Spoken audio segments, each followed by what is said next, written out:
When our psyche collapses, we use the term nervous breakdown colloquially and often. Mostly, this statement is to be understood with a wink when our family, partner, or work are overly demanding and we get out of breath. If you've ever had to experience a real mental collapse, you won't be joking about it anytime soon.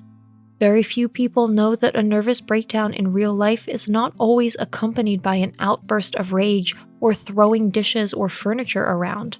Women and men also experience emotional overload quite differently. We all reach our limits in everyday life. On the one hand, the signs are easy to miss.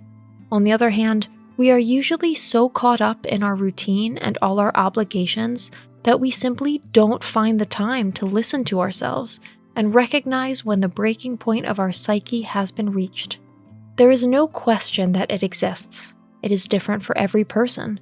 Some people quickly feel overwhelmed, while others endure the absolute maximum for years until the breakdown finally frees them. Because this is another aspect to consider. A shutdown of our soul is not only a warning sign, it should be considered a reboot and make us rethink the direction our lives have taken.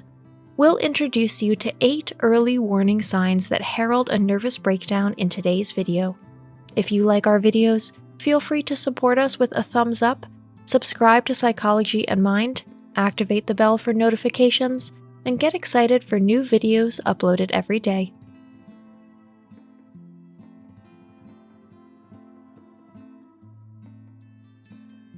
Number 1. Social isolation and social withdrawal.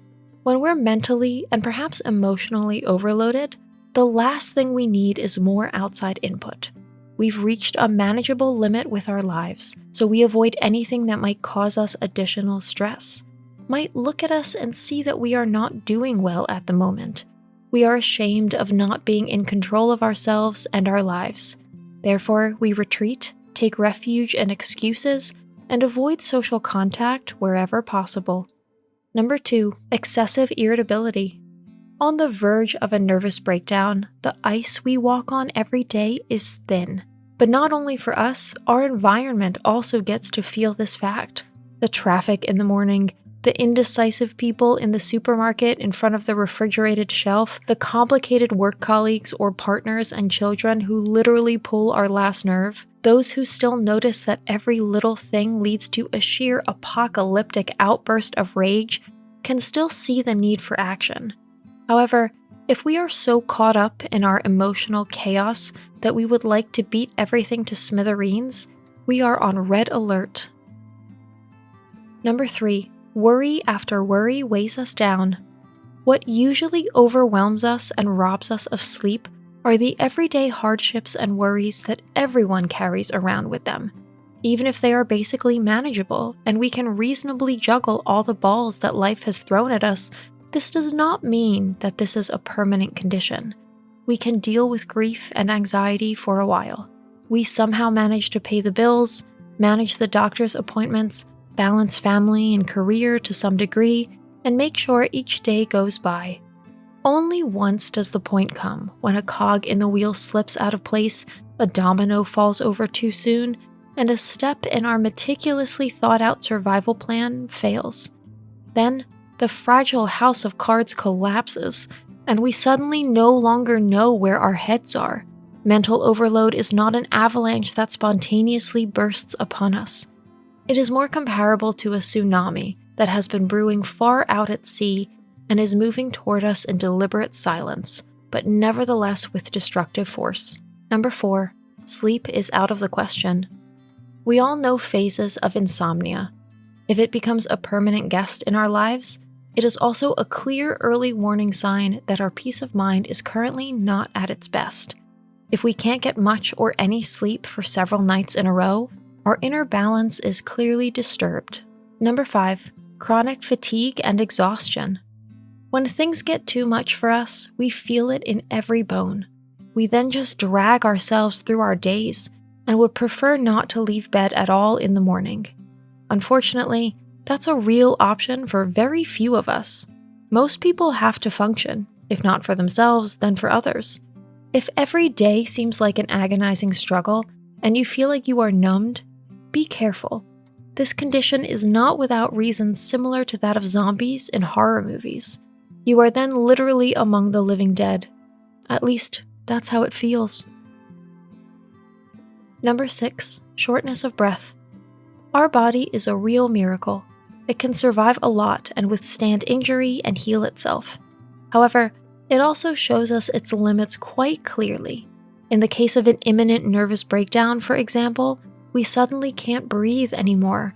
Our lungs then only work at half power, and the oxygen content in the air seems to have evaporated from one moment to the next. The well-intentioned advice to take a deep breath is then of no use to us at all. The reason? In times of intense stress, our body tries to prepare itself to run away or fight for its life. This mechanism, the well-known fight or flight response, can then manifest itself in the form of shortness of breath. Number 7, difficulty concentrating and memory lapses. You're standing in front of the ATM and can't remember your PIN number. Someone asks you for your phone number and your mind goes blank. You're restless, unfocused, and just want to be somewhere else. These failures in everyday life are clear indications that everything is getting too much for you. Our brain can no longer handle all the information. In addition, insomnia and exhaustion naturally have a negative effect on our mental performance. Number 8, our eating behavior changes. Here we know two extremes: the frustration or stress eaters, and all those who completely lose their appetite from one second to the next. Some try to compensate for their stress with chocolate and fast food, and to calm their nerves by excessive chewing. The others have reached a point of complete listlessness, where no food in the world appeals to them anymore. They feel neither hunger nor thirst, and after days and weeks are only a shadow of their former selves. Today's conclusion: all the power of mindfulness. A nervous breakdown is not a nice feeling. On the contrary. The worst part of it is probably the shame we feel because we perceive ourselves as too weak or not resilient enough. The social pressure to be the fastest on the hamster wheel has then done its job. The path to a tangible breakdown is insidious. We often only notice the free fall of our psyche when it is almost too late. There is no patent remedy for prevention, since each person perceives his or her limits differently. However, we should listen more closely to our body. It is the mouthpiece of our soul and intercedes for it when it can no longer defend itself. Thanks for watching. Did you find this information helpful? Do you have experience with it? We would love to hear from you. Leave a comment below and let us know your thoughts. For more resources about mental health, self-improvement, and psychology, visit our website. You'll find the link in the video description where you can also connect with us on social media and sign up for our email list. Take care of yourself and have a beautiful day.